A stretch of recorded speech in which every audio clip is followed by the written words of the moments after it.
They're lying to me. That's right. What are you waiting? I don't have sophisticated language. I recognize a lawyer when I see one. It was 53% this morning. That was as of the news. I didn't say it wasn't what you're You saying. said it was the same as the Bush I said it administration. hasn't changed. No, it wasn't. Listen, I'm a registered Democrat. Okay? Me too. Why would you guys try to stuff a health care bill down our throat in 3 to 4 weeks when the president took 6 months to pick what he wanted for a dog for his kids? Well, we decided to have him join us for a personal perspective on the healthcare debate sweeping the nation. With us now is Don Juror. Don, first of all, congratulations. You went there. You spoke your mind. You were passionate. Were you nervous? Absolutely. I'm real nervous right now, as a matter of fact. Let me clarify something. First of all, this wasn't really a town hall. This was set up to actually discuss high-speed rail, but we hadn't been able to contact Michael Arcuri. We had called his office and never got an answer, so this was the only place we could go that we knew he was going to be. We had no idea Steny Hoyer was even going to be there.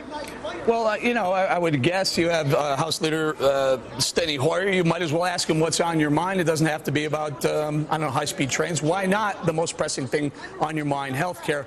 What was the response from the crowd? I mean, we saw Steny Hoyer's response. What about the crowd? Were they behind you? Were they angry? What was their feeling? It kind of went back and forth, and make no mistake, at the end, Michael Arcuri and Steny Hoyer got a huge hand. It was an invitation-type Democratic event.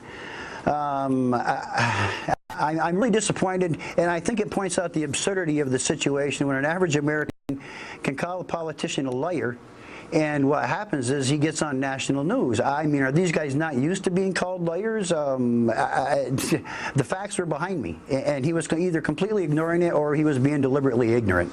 Don, what concerns you most about the health care reform bill? What concerns me most is the government control. The government's a sledgehammer. There's nothing subtle about our government. It's a logical progression. Money's going to get tight. It always does. And when that money gets tight, what's going to happen is the health care for the elderly is going to be cut back. They are the least productive citizens in the government's point of view. The truth of the matter is there is no problem with American health care other than the cost.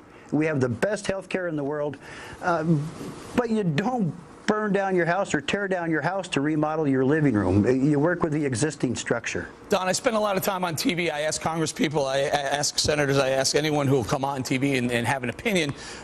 If they're in a place to vote on a bill like this, have they read it? Did anyone ask Steny Hoyer if he read the bill?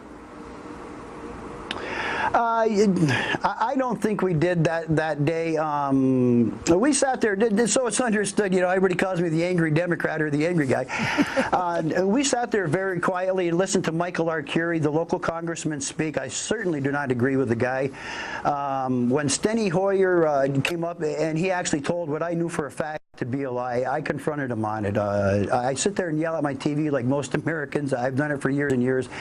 To actually call one of these guys out, the way I describe it, $787 million for a stimulus, $1.8 trillion for health care. Calling Steny Hoyer out for a liar, priceless. Priceless. There you go. We'll call you our angry Democrat. Thanks a lot, Don Juror.